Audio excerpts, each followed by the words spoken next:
Baik, Assalamualaikum warahmatullahi wabarakatuh. Perkenalkan, kami dari Kelompok 2 akan mempresentasikan tentang konsep makna dan pandangan para ahli. Boleh dilanjut?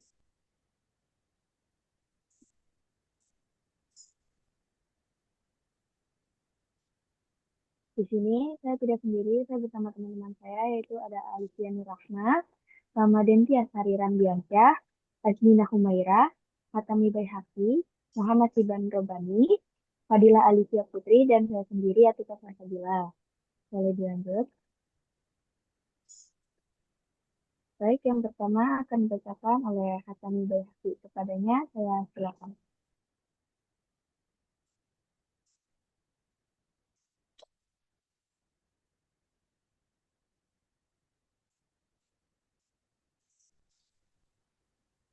Baik, syukron Ukti. Baik, syukron Ukti Atika atas kesempatannya. Sekarang kita akan membacakan di pendahuluan. Bahasa merupakan alat komunikasi utama manusia untuk menyampaikan pikiran, gagasan, dan perasaan, di mana makna menjadi unsur terpenting agar pesan dapat dipahami dengan tepat. Konsep makna dalam linguistik tidak bersifat tunggal, melainkan dipahami dari berbagai sudut pandang para ahli yang memperkaya pemahaman tentang hakikat makna. Kompleksitas makna menegaskan pentingnya kajian mengenai konsep, macam-macam makna, serta pandangan para ahli, baik dalam lingkup akademis maupun penerangannya dalam kehidupan sehari-hari. Oleh karena itu, pembahasan makna dalam linguistik bertujuan menjelaskan konsep dasar dan urgensinya, menguraikan jenis-jenis makna beserta contohnya, serta memaparkan pandangan para ahli secara komprehensif. Nah, kembalikan ke Uktitia. Baik, terima kasih kepada Haki. Selanjutnya, boleh dilanjut.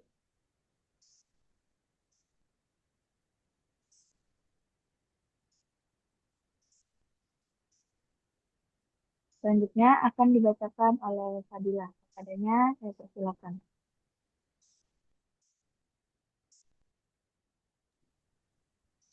Baik, syukron atas kesempatannya.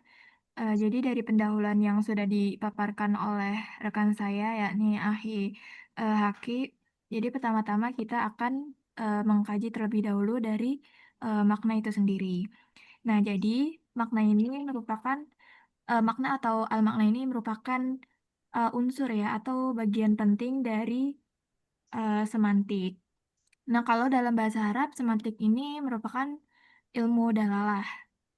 Nah, yang dimana ilmu dalalah ini atau semantik ini merupakan cabang ilmu linguistik yang secara khusus menelaah, yang secara khusus itu menelaah ada yang pertama itu ada arti kata, kemudian ada relasi antar kata, kemudian yang terakhir itu ada cara makna itu sendiri dapat dipahami dalam bahasa. Kemudian dalam hal komunikasi, makna ini menjadi inti dari setiap tuturan. Nah, karena melalui makna, seseorang dapat tersampaikan pikirannya, perasaannya, pengalamannya, dan juga maksud batin kepada orang lain. Nah, dengan kata lain nih, makna ini merupakan jiwanya itu jiwa dari bahasa ya. Jadi bunyi dan bentuk kata itu hanyalah sebuah simbol, sedangkan makna ini merupakan isi yang memberikan nilai pada simbol tersebut. Mungkin Ana kasih contoh sederhana dalam bahasa Arab, mungkin dalam kata bait itu kan berarti rumah ya. Nah, yang penting itu bukan huruf yang menyusun kata tersebut kayak ba, ya, dan ta, tapi gambaran langsung sebuah tempat tinggal yang muncul dalam pikiran kita ketika mendengar kata bait itu sendiri. Nah, itulah yang dimaksud makna. Boleh di next.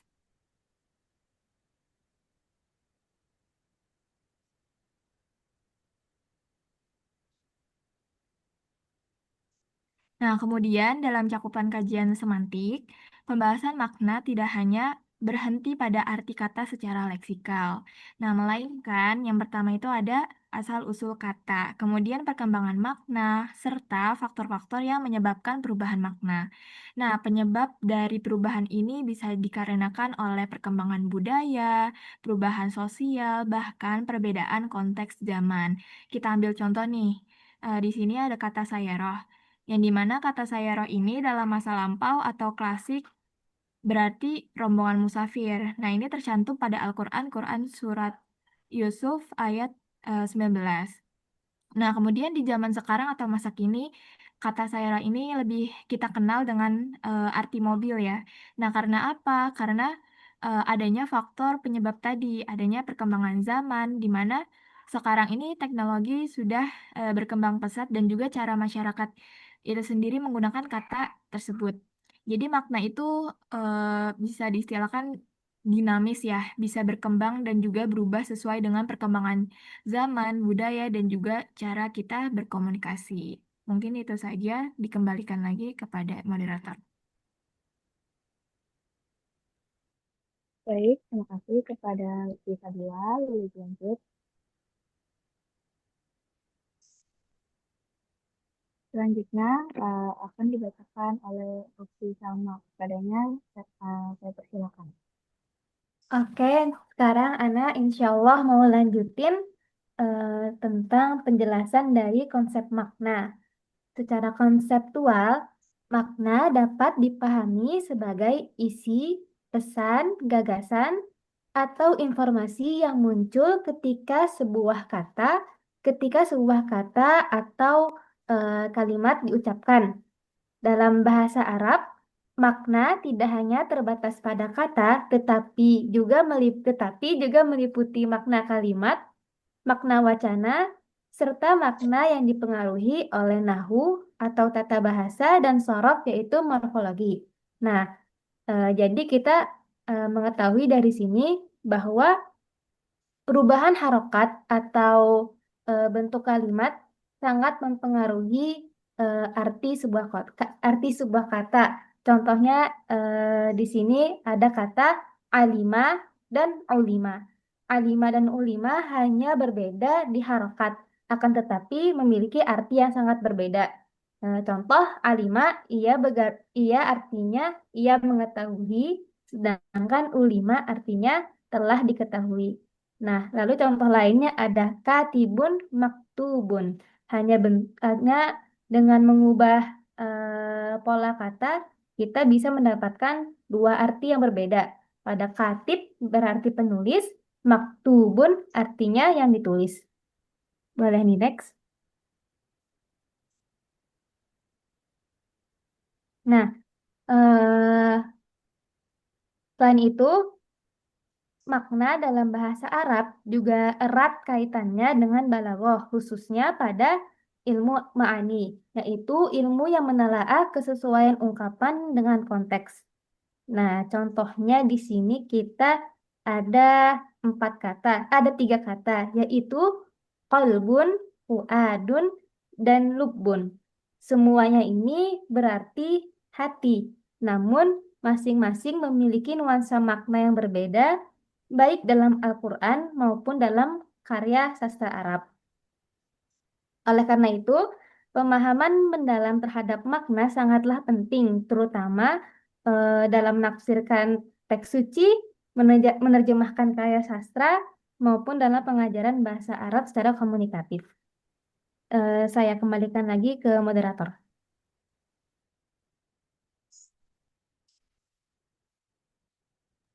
Baik, terima kasih Salma. Boleh dilanjut.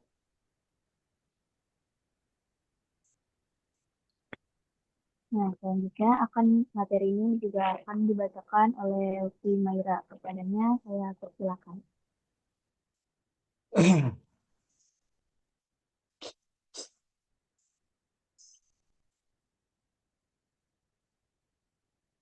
Ya, selanjutnya dari yang telah disampaikan ke Ana tentang konsep makna, yaitu pentingnya pemahaman tentang makna. Yang pertama yaitu menafsirkan teks suci. Yang kedua, tentang menerjemahkan karya sastra Arab. Menerjemahkan karya sastra. Yang ketiga, mengajarkan bahasa Arab secara komunikatif. Nah, setelah kita ketahui tentang makna, jadi kita lebih lebih tahu apa tentang fungsi makna itu, lebih ke arah mana aja. Yang pertama itu kita dapat menafsirkan teks suci atau ayat suci Al-Quran, jadi memudahkan kita. Yang kedua, menerjemahkan karya sastra. Kayak misalnya ada karya ilmiah atau karya sastra itu mungkin kita konsep-konsepannya kita memudahkan kita untuk memahaminya. Yang ketiga, mengajarkan bahasa Arab secara komunikatif dan memudahkan kita untuk belajar bahasa Arab dengan komunikatif. Ya, bisa di next slide.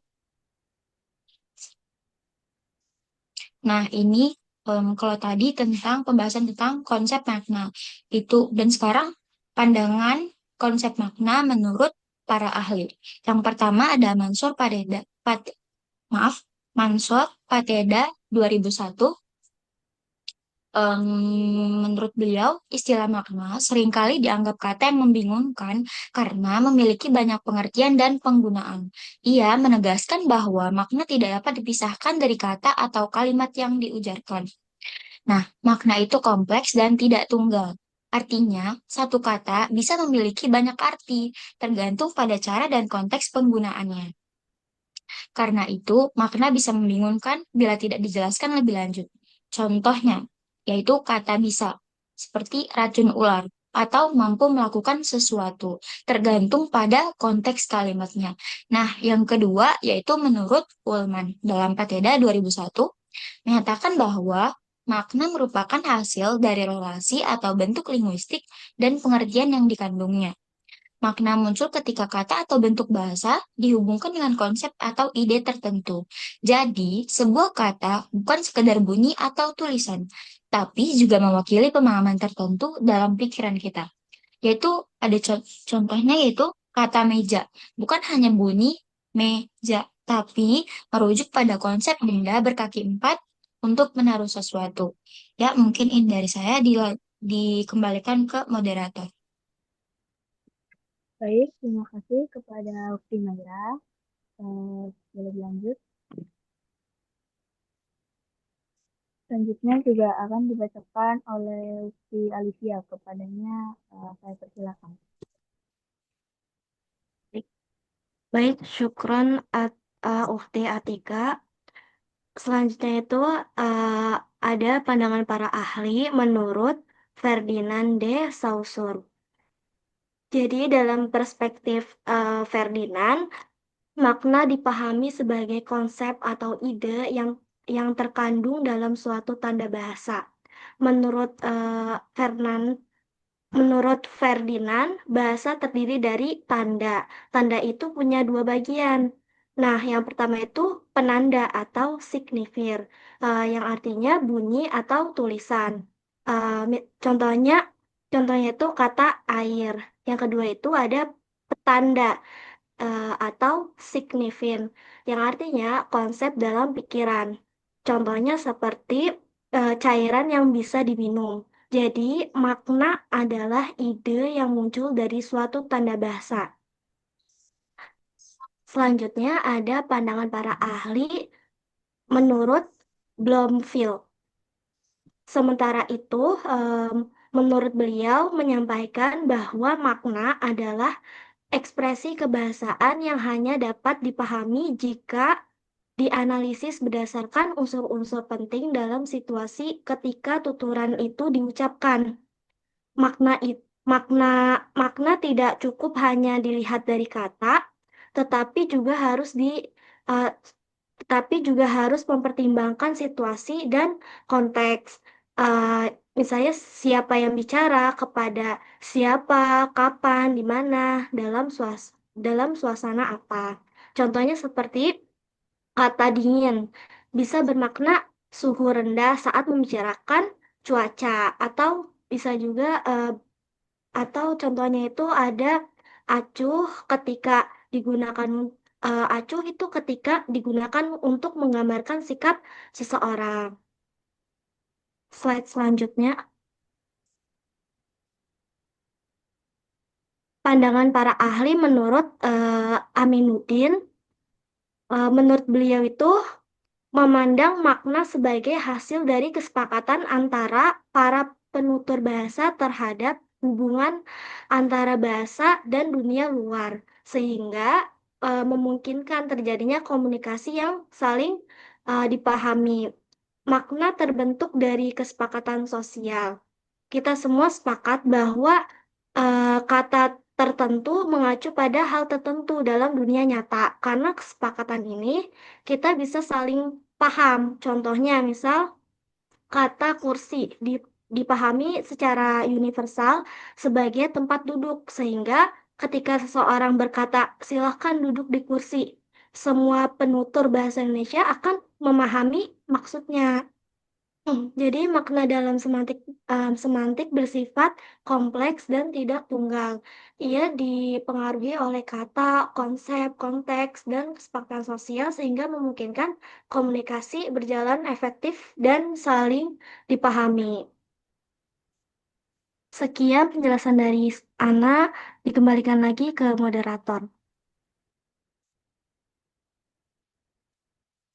Baik, terima kasih Si Alicia. Selanjutnya ada macam-macam makna yang akan dibacakan oleh ahli Iban. Padanya saya persilakan. Baik, terima kasih Tia atas kesempatannya. Pada kesempatan kali ini saya akan memaparkan bagian saya yaitu macam-macam makna dalam kajian semantik, khususnya dalam semantik Arab. Ilmu jenis pertama adalah semantik Arab. Oke. Macam-macam makna dapat diketahui berdasarkan sudut pandang atau kriteria tertentu. Kata-kata yang berasal dari dasar yang sama sering menjadi penyebab sulitnya bahkan terjadinya kesalahan dalam berbahasa. Oke, boleh dilanjut slide-nya.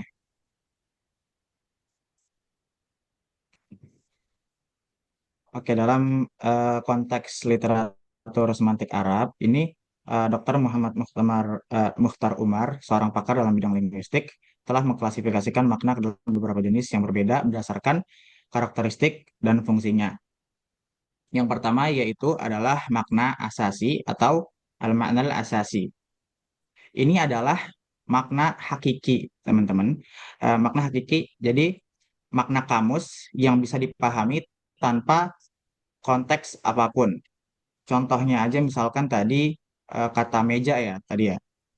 Artinya adalah benda berkaki empat ya, untuk menaruh barang gitu. Selanjutnya, maaf ini di tempat saya ada suara azan bocor nggak teman-teman? Oke, makasih. Selanjutnya itu contohnya itu misalkan kata kuda. Kuda jika diartikan berarti hewan berkaki empat yang biasa ditunggangi. Terus misalkan ahmar, ahmar bisa langsung diartikan saja merah, gitu, akhdar, hijau, azrak, biru. Nah, jadi makna asasi atau makna dasar adalah makna hakiki atau makna kamus yang bisa dipahami tanpa konteks apapun. Selanjutnya yaitu makna tambahan atau idofi. Ini adalah makna yang muncul di luar makna dasar. Jadi maknanya ini bisa berubah sesuai budayanya, waktunya dan pengalaman masyarakat. Misalnya aja, misalnya tuh kata wanita. Secara leksikal atau secara hakiki, mungkin aja kata wanita ini ya berarti dia seorang manusia dewasa, bukan laki-laki gitu. Apa itu wanita? Jadi wanita manusia dewasa bukan laki-laki. Tapi makna idofi ini bisa aja kata wanita itu oh ternyata karena kata wanita punya makna tambahan.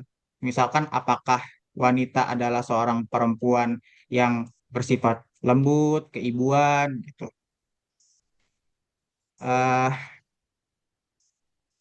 jadi para penerjemah harus peka terhadap makna yang tersirat bukan hanya makna kamus. Kemudian yaitu makna nafsi atau makna psikologis. Jadi makna nafsi ini adalah makna yang bersifat pribadi atau emosional.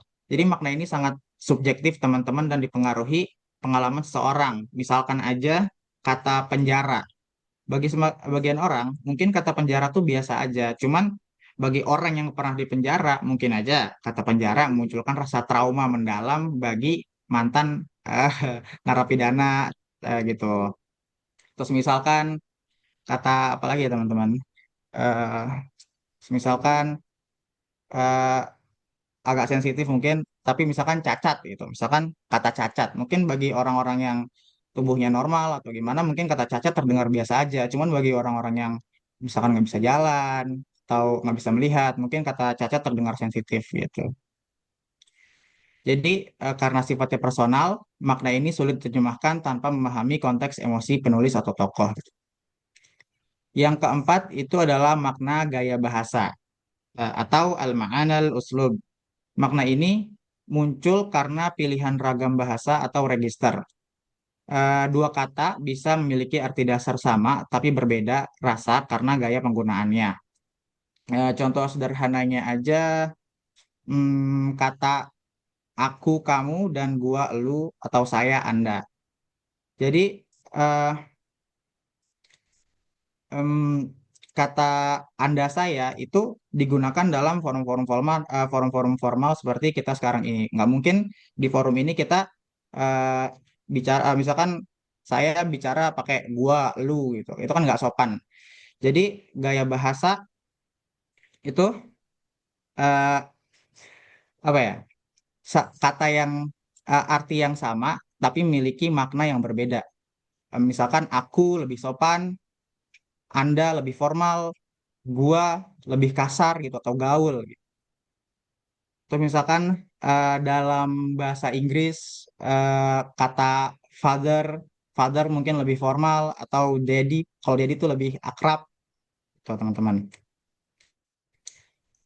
Em, selanjutnya yaitu makna ilhai atau isyarat, yaitu makna yang muncul karena bunyi, bentuk kata atau ungkapan kiasan.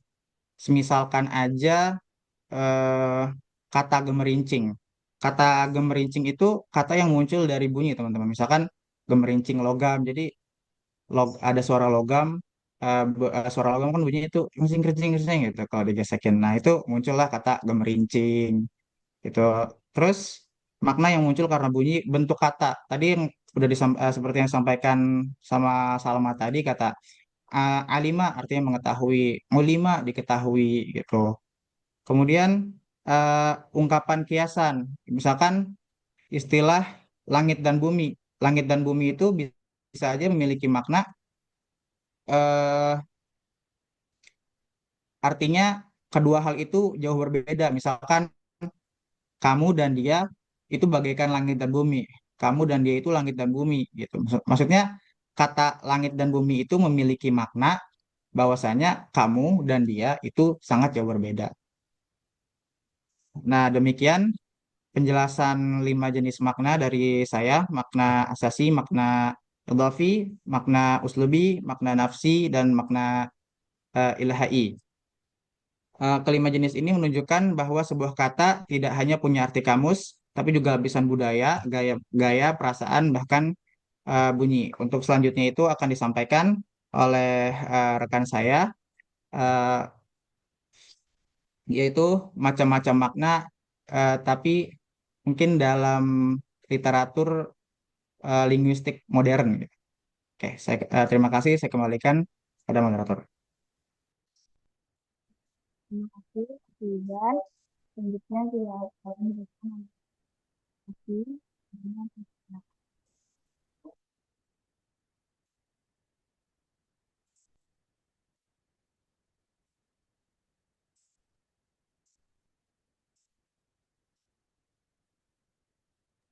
Baik, syukron Ukti Atika dan Akhi Iban. Sini Ana izin melanjutkan ya.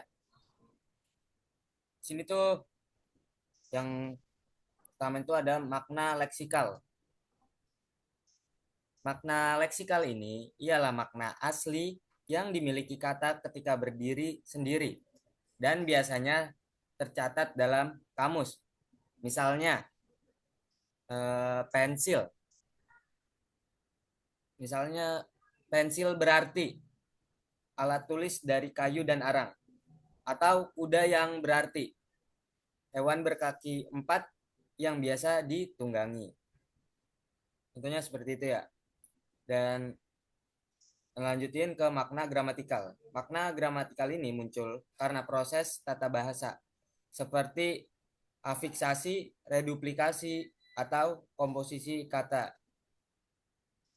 Kata berbaju berarti memakai baju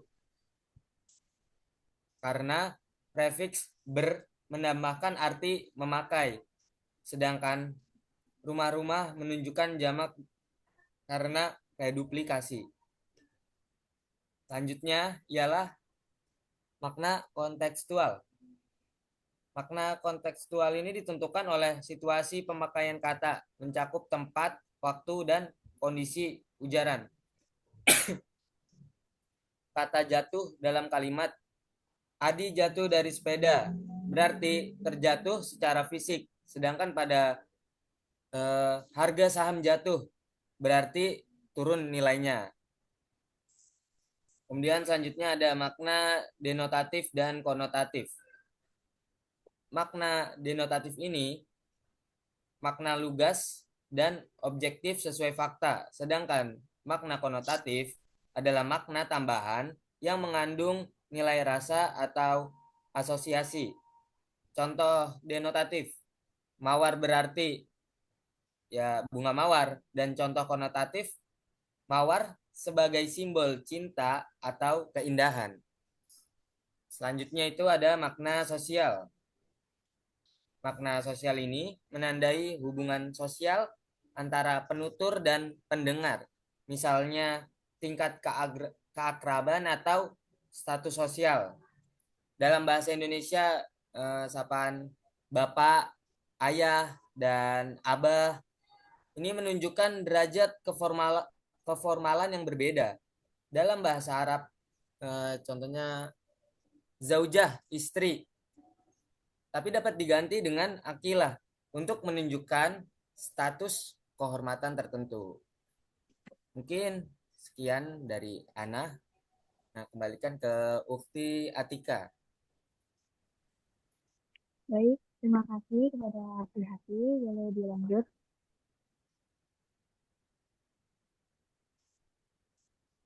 Baik, yang kita adalah kesimpulan. Kesimpulannya adalah makna merupakan inti dari bahasa dan semantik karena memberi jiwa pada bunyi dan bentuk kata.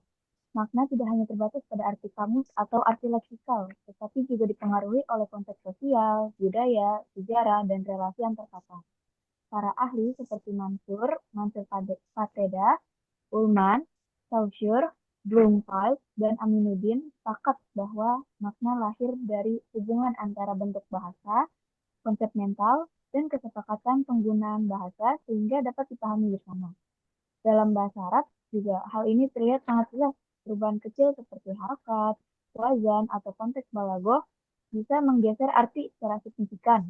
Karena itu, pemahaman makna menjadi kunci penting dalam penafsiran, penerjemahan, maupun komunikasi. Lanjut.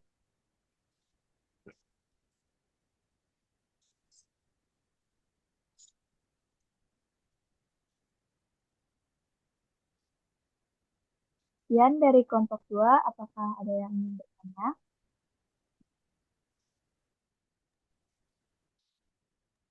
Silakan, Ukti Alisa. Baik, terima kasih Dokter. Saya sebenarnya ingin konfirmasi aja kan tadi yang pertama ada macam-macam makna tadi kan ada makna asasi itu kan katanya makna hakiki dari kamus. Terus yang ada juga makna leksikal juga makna asli dari kamus. Itu tuh sama juga dua-duanya sama atau beda? Sama juga tadi makna idofi kan itu makna yang sesuai konteks ya. Makna gramatikal juga itu sama atau beda ya? Gitu aja. Terima kasih. Baik, terima kasih kepada Ukti Alisa. Kita tampung dulu. Selanjutnya, apakah ada lagi yang bertanya? Silakan, Akhi Zaid. Ya, syukron Atika dan kelompok 2. Pertanyaan Ana, eh, apakah para ahli memberikan suatu pendekatan dalam memahami makna? Syukron. Baik, terima kasih Akhi Zaid. Apakah ada yang ingin bertanya lagi? sebelum kami menjawab.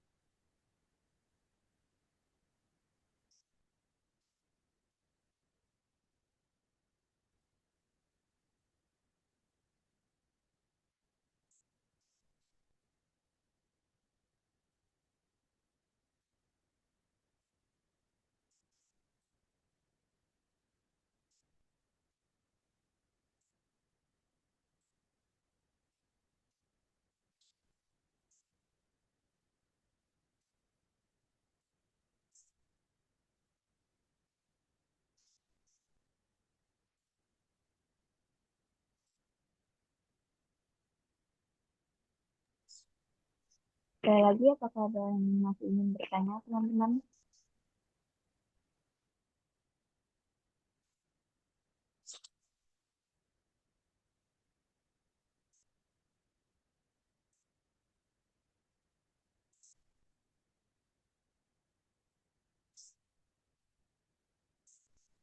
Jika tidak ada, kami ingin mendiskusikan terlebih dahulu sebelum menjawab.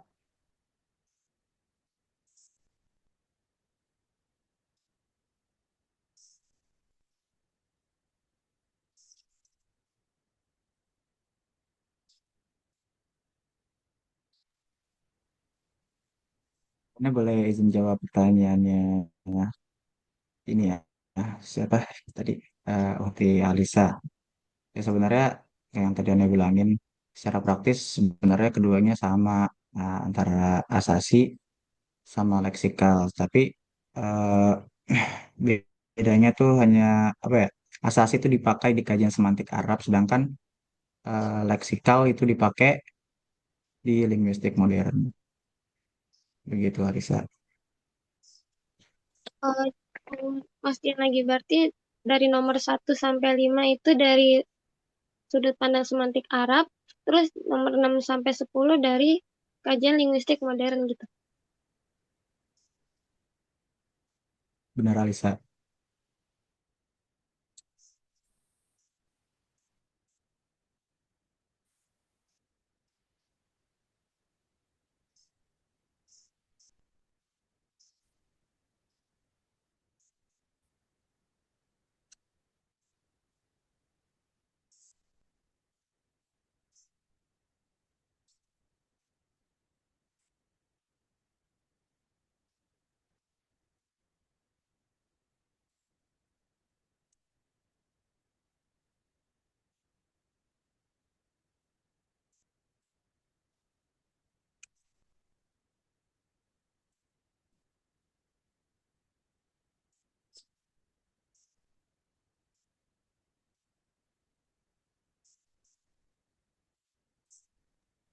Oke, sekarang Ana insya Allah mau jawab pertanyaan dari Akhi Zaid. Pertanyaannya itu, apakah para ahli memiliki suatu pendekatan dalam memahami sebuah makna? Jadi para ahli itu memiliki 3 pendekatan dalam memahami makna. Yaitu pertama ada pendekatan konseptual, lalu pendekatan konvensional, lalu terakhir ada pendekatan operasional. Nah, pada pendekatan konseptual, makna dipahami sebagai gagasan, ide, atau konsep yang ada dalam pikiran seseorang ketika mendengar atau mengucapkan suatu makna. Lalu pada pendekatan konvensional, makna dilihat dari hubungan kata dengan objek di dunia nyata. Kata dipahami sebagai lambang yang menunjuk langsung pada sesuatu. Misalnya, kucing. Berarti kucing itu dia menunjukkan pada hewan tertentu. Lalu terakhir, pendekatan operasional, makna dipahami melalui penggunaannya dalam konteks komunikasi.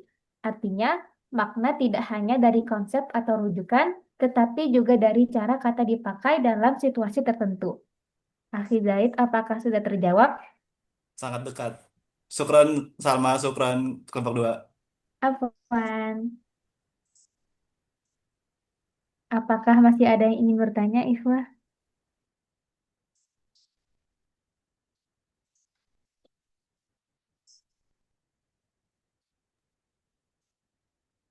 Baik, jika tidak ada lagi, sekian dari kelompok 2, kurang lebihnya mohon maaf. Assalamualaikum warahmatullahi wabarakatuh. Dikembalikan kepada Ustaz Tamdani.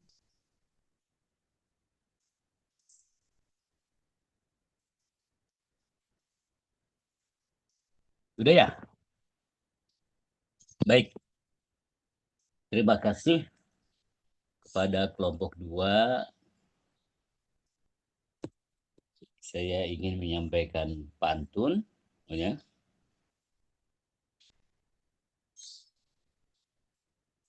Buah atep, buah aren, Cakep. Cakep. mantep dan keren. Asik.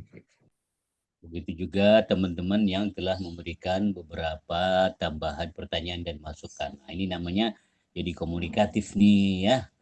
Begitu jadi kuliah, jangan mentang-mentang di Zoom cuman gambar monyet, orangnya kemana tahu. Oh, lagi nangkep monyet, jangan-jangan. Ya, kajian kita pada siang hari ini, sore hari ini ada kajian yang sangat penting ya, yang berkaitan dengan semantik ya, kebahasaan, yang di dalam bahasa Arab ini disebut dengan ilmu ad-dilalah ya. Ilmu ad-dilalah yaitu ilmu yang konsentrasi kepada makna ya. Al-ilmu alladhi yadrusu al-makna fil lughah ya.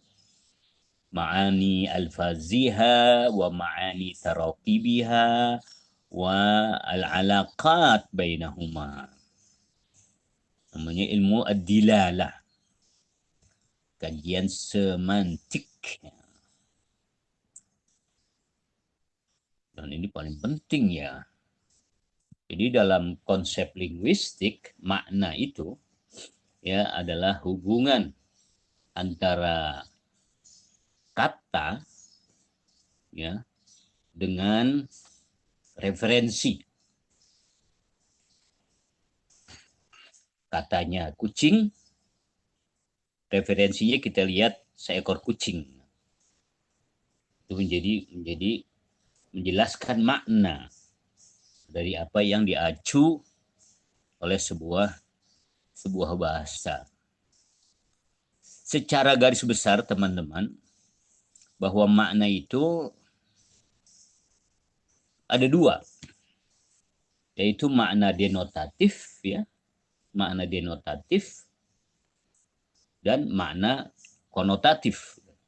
Di garis besarnya, makna denotatif dan makna konotatif. Makna denotatif yaitu makna kamus ya, makna leksikal ya, kamus juga ya, atau makna mu'jami, namanya juga istilahnya mu'jami.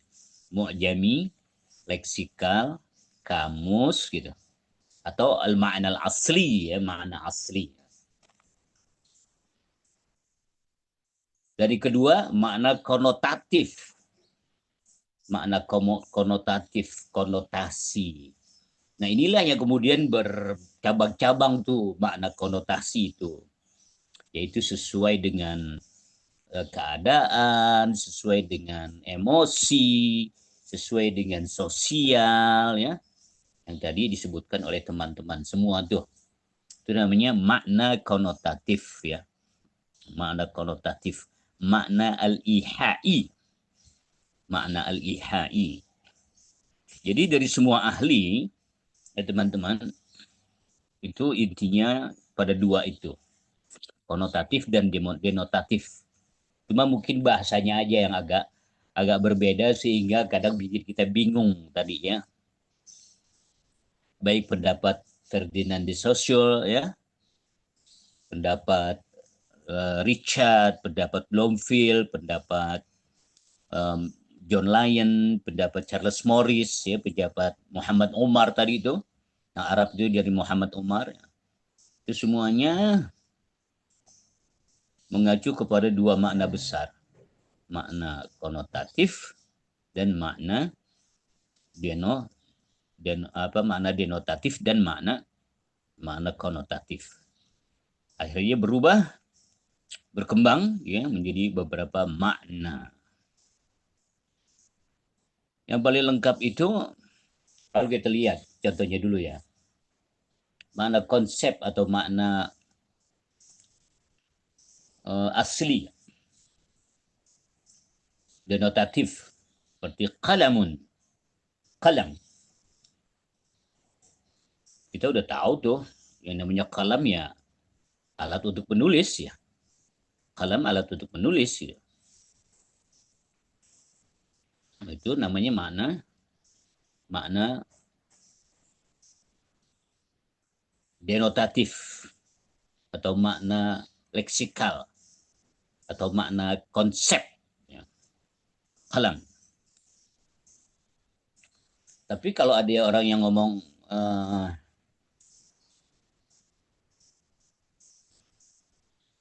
harimau, ya, harimau.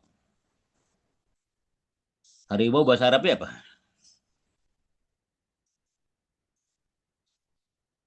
Harimau. Asad ya, asad. Asad, harimau. Nah, itu bisa dia berubah maknanya di samping makna denotatif menjadi makna konotasi, makna konotatif. Makna aslinya harimau. Harimau adalah raja hutan. Hewan yang galak. Buas ya. Tapi bisa juga harimau mempunyai makna bukan hewan, tapi mempunyai makna syaja'ah, ya, pemberani. Syaja'ah. Seperti siapa Hamzah bin Abdul Muttalib ya, disebutnya dengan Asadullah, singanya Allah. Pemberani dia, karena pemberani. Atau kalau kamu ngomong Ustadz Abdus Somad adalah singa podium.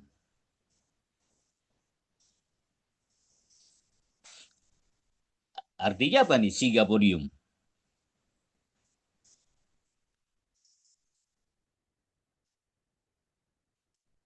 Apa arti singa podium?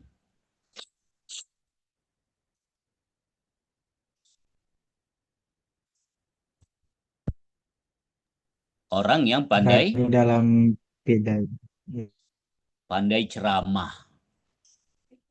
Iya, orang yang pandai bicara, orang yang pandai ceramah, orator ulung.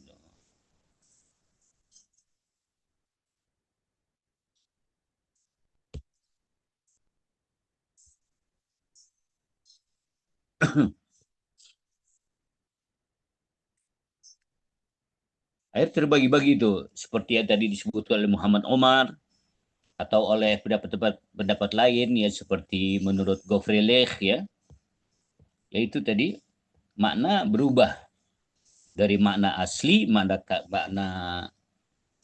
kamus, makna leksikal, makna asli menjadi makna konotatif ya, makna konotatif meaning seperti singa podium gitu. Lalu tadi makna stylistik ya, makna stylistik gitu. Kalau buat binatang atau hewan kita bilang mati. Kucing itu mati. Tapi kalau buat buat orang tua, buat tokoh, buat orang baik, nggak pantas disebut mati. Pantasnya apa? Meninggal, Ustaz. Wafat. Meninggal atau wafat atau berpulang gitu.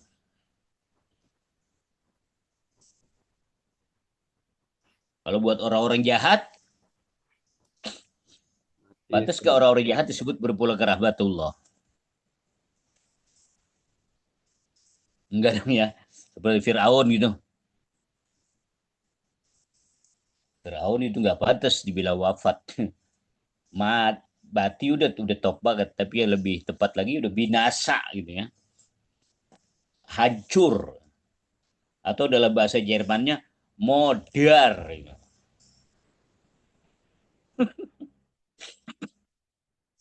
Nah, itu jadi berubah maknanya karena apa namanya gayanya, gaya atau tingkat bahasanya. Lalu ada juga makna afektif, ya. Jadi cuma istilah-istilah saja ya yang sedikit berbeda ya, intinya mas sama ya. Seperti disampaikan oleh Muhammad Umar tadi itu. Makna afektif seperti kita mengungkapkan kasih sayang ya kepada orang tua, kepada teman gitu. Kepada teman kita bilang sadiqi al-aziz ya. Sadiqi al-aziz ya. Sadiqi al-aziz itu artinya tempat saya yang agung. Aziz kan agung. Tapi enggak, di situ adalah menunjukkan ekspresi kasih sayang. Ekspresi kasih sayang.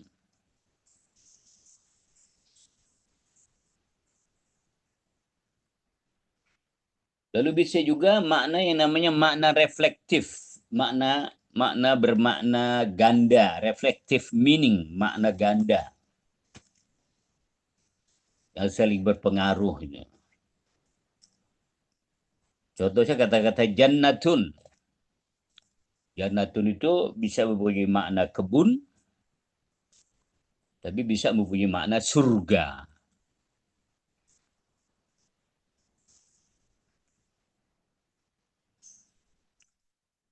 Bisa bermakna kebun atau bermakna surga.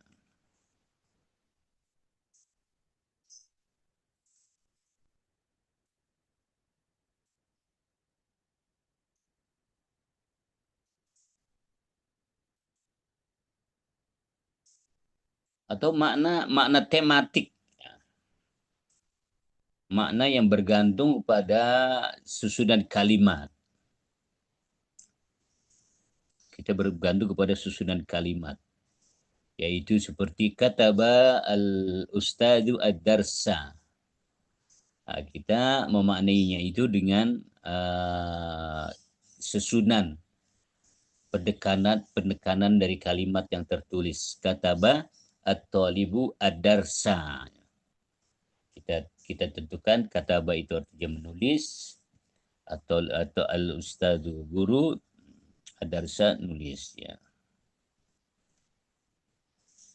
Jadi makna konotatif ya akan berkembang ya dari makna denotatif ya, yang makna kamus saja ya, dengan perkembangan yang luas dengan makna gramatikal ya, bentuk gramatikanya atau makna kontekstual ya, konteksnya, atau makna idofi, makna tambahan, atau makna al-ijma'i ya, makna sosial, akhirnya berubah.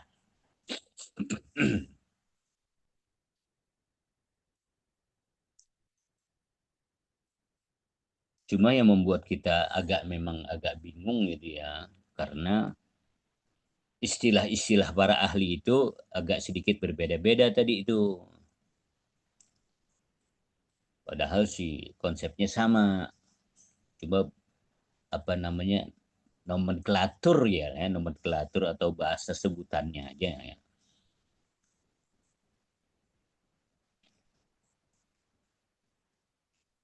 Ada yang bilang makna al-mu'jami, makna kamus gitu. Ada yang bilangnya makna leksikal, makna kamus juga. Cuma namanya doang.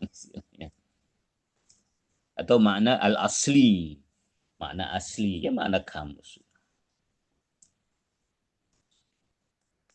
Lalu ada bilang makna apa al-idofi, ya, makna tambahan atau makna al-ihai, makna pragmatik gitu ya. Istilahnya saja. Istilahnya saja. Nah, artinya kita itu harus bisa memahami bahwa suatu kata itu tidak bisa kita terjemahkan dalam satu istilah tertentu ya sebelum kita melihat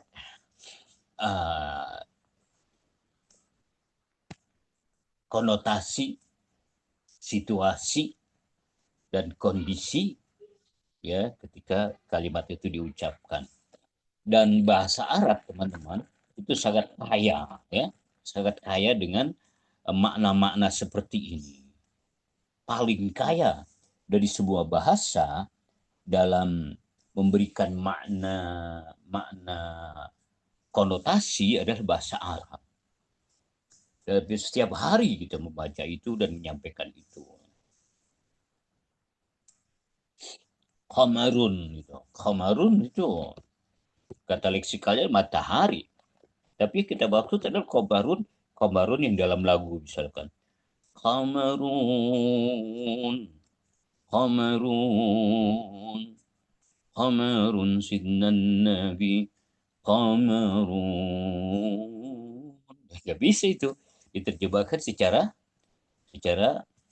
leksikal. Tidak, harus diterjemahkan secara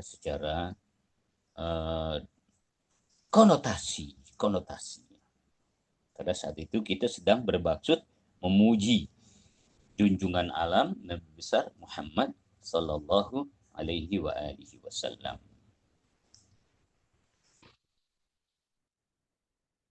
Nah, biasanya itu nanti pada makna gramatikal ya, pragmatik ya.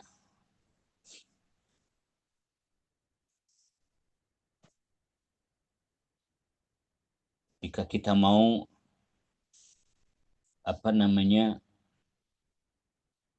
memohon sesuatu ya dalam konteks situasi tertentu, kadang-kadang kita bisa memakainya pakai bahasa tanya gitu. Bahasa tanya. Hal ya tastati an tughriqa al-bab gitu. Hal tastati an tughriqa al-bab gitu.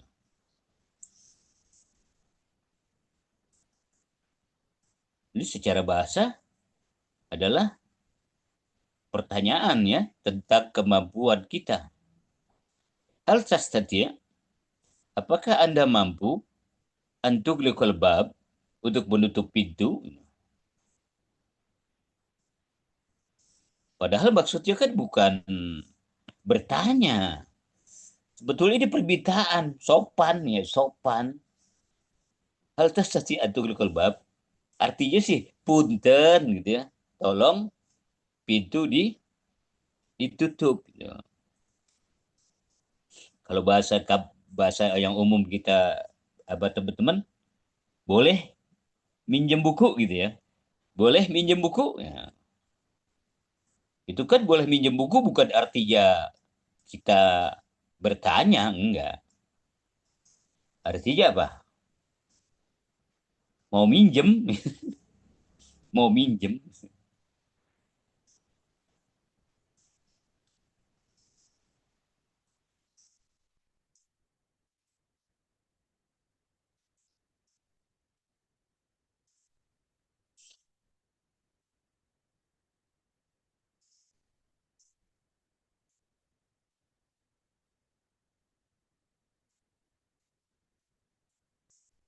Dalam istilah Arabnya tadi disampaikan oleh teman kita itu yang dikatakan oleh siapa? Muhammad Umar Mukhtar ya. Muhammad Umar Mukhtar pertama adalah al-ma'na al-asasi. makna al-asli, makna al-mu'jami, itu namanya dalam bahasa kerja makna leksikal. Makna leksikal. Al-makna al-asasi. Makna al-asli. Qalamun, ya alat untuk penulis. Qalamun. Lalu al-makna al-idafi. Makna majaz. Makna konotasi. Ya. Makna kedua.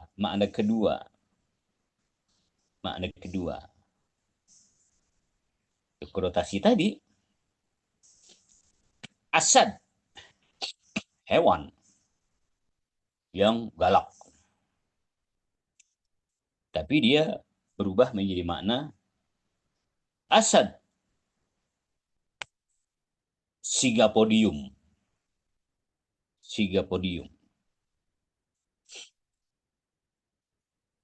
Atau syuja', orang yang pemberani. Ibu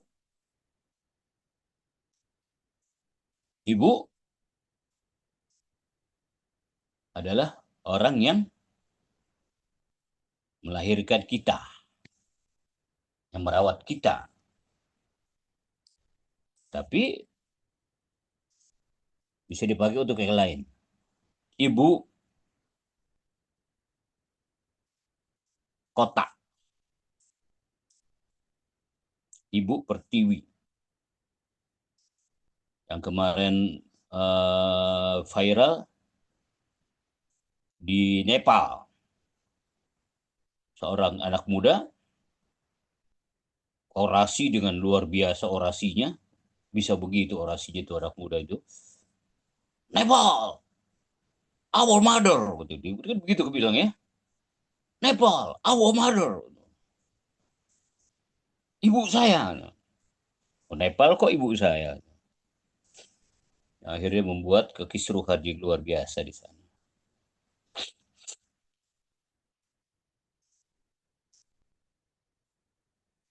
Sudah idofi, ya. Tambahan makna kedua, makna majazi.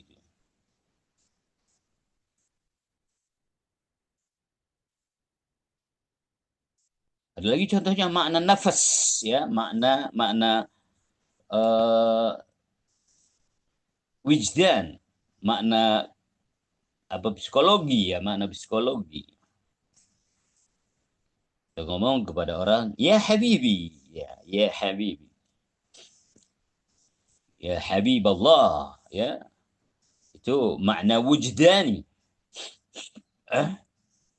makna ungkapan rasa jiwa. Kamu manggil kepada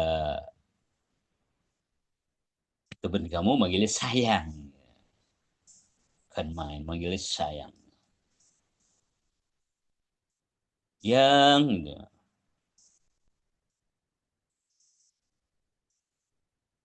lagu Wali itu kira-kira, tapi sayang, masih pantaskah kau ku panggil sayang? Peyang.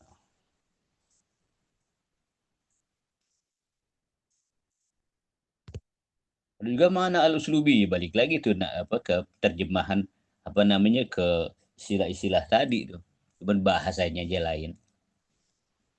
Makna al-uslubi. Makna sosial, ya, susunan sosial. Untuk orang biasa mati. Untuk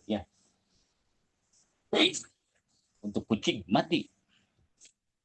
Untuk orang sederhana biasa normal wafat, meninggal. Untuk Firaun modar.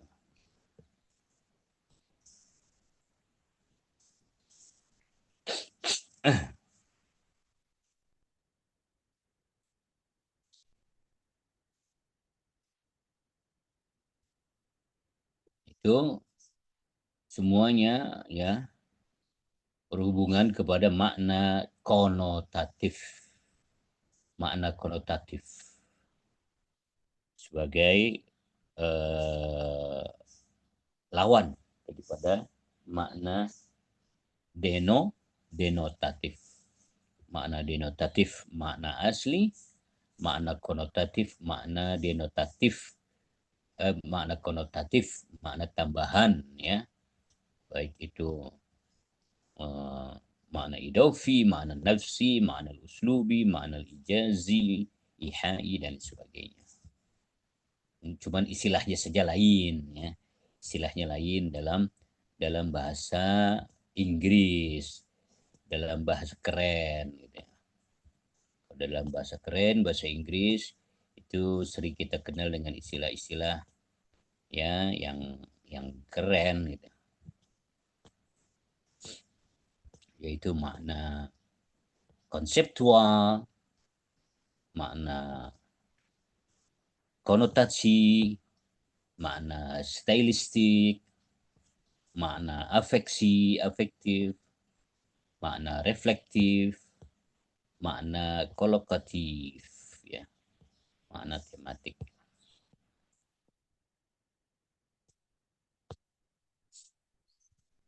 Anta syamsun anta badrun anta nurun fawqa nuri anta iksirun wa ghali anta misbahus suduri. Nah, itu nggak bisa dimaknai dengan makna denotatif, ya, nggak bisa. Dia harus disertai atau diartikan dengan makna konotatif, ya, makna konotatif, makna emosional, ya. Engkaulah matahari, ya, engkaulah bulan purnama, engkaulah cahaya di atas cahaya, engkaulah intan mutiara, engkaulah lentera buat hati. Nggak bisa diterjemahkan secara denotatif, tapi maknanya makna konotatif. Dan banyak sekali dalam bahasa Arab itu makna-makna seperti itu. Karena itu nggak boleh hanya dengan satu kalimat kemudian kita menghukumi sesuatu, seperti kebiasaan Wahabi. Wahabi itu kan ujung-ujungnya hanya melihat katanya saja, tidak memperhatikan makna. Memuji Nabi lah dianggap musyrik, gitu kan. Memuji Nabi lah maulid dianggap bid'ah, segala macam. Itu karena dia tidak memandangnya dengan makna-makna lain. Sholawat Al-Busiri disalah-salahkan, ya. Sholawat Busiri itu yang Ya Rabbi bil Mustafa itu, ya, oleh orang-orang Wahabi itu disalah-salahkan. Itu musyrik semua katanya. Nah, itu dia karena memaknainya dengan makna denotatif. Sedangkan bahasa itu tidak hanya makna denotatif. Ada makna konotatif yang banyak. Ya Rabbi bil Mustafa baligh maqasidana waghfir lana ma madha ya wasi'al karami wal habibul ladzi turja syafa'atuhu likulli haulin minal ahwali muqtahami. Itu dianggap kalimat-kalimat yang musyrik. Nggak ngerti emang, ya, pelajari makna itu bukan hanya makna denotatif tapi makna konotatif. Akhirnya menghukumi dengan serampangan, gitu. Menganggap terlalu memuji-muji Nabi, seolah-olah nanti kita mengikuti terjebak dalam larangan yang dikatakan oleh Nabi, janganlah kamu memuji aku seperti orang-orang Nasrani memuji Isa, gitu. Janganlah kamu memuji aku seperti orang-orang Nasrani memuji Isa. Ya jelas enggak lah. Kalau yang namanya Nabi Isa kan sampai dijadikan Tuhan. Oleh mereka dijadikan Tuhan. Kalau kita salawatnya aja dimulai dengan Allahumma, ya. Allahumma itu kan artinya minta kepada Allah, ya Allah gitu. Sebagai Tuhan, ya Allah sebagai Tuhan, baru kita minta ya salawat untuk Nabi Muhammad Sallallahu Alaihi Wasallam sebagai hamba Allah. Salawat-salawat disalahin semua tuh. Salawat tafrijiyah, salawat kamilah, salawat tibil qulub, salawat segala macam. Nah, itu karena mereka memaknainya dengan makna denotatif saja, tidak makna konotatif. Kalau makna denotatif, kalau ada gadis lewat, ya, ada seorang gadis cantik gitu, biasanya anak muda bilang macan, woi macan lewat, gitu. Manis dan cantik gitu kan, macan singkatan dari manis dan cantik. Lalu ngomongin di depan satpam, wah satpam nggak tahu makna denotatif, makna konotatif, dianggap macan bener macan. Akhirnya satpamnya ngambil pentungan. Mana macannya? Nah itu dia nggak ngerti makna. Atau laki-laki, dibilangnya kalau laki-laki banyak banyak gebetannya, namanya buaya darat gitu. Buaya darat, buaya beneran bukan? Bukan buaya beneran, tapi lebih buaya daripada buaya. Oke ya, sampai sini terima kasih untuk kelompok 2 dan teman-teman. Nanti kelompok 3 harus lebih keren lagi. Ya, subhanakallahumma wa bihamdika asyhadu an la ilaha illa anta astaghfiruka wa natubu ilaika. Wa sallallahu ala Muhammad wa ala alihi wa sahbihi wasallam. Walhamdulillahi rabbil alamin. PJ tolong di absen ya. PJ masih gelas tolong di absen. Assalamualaikum warahmatullahi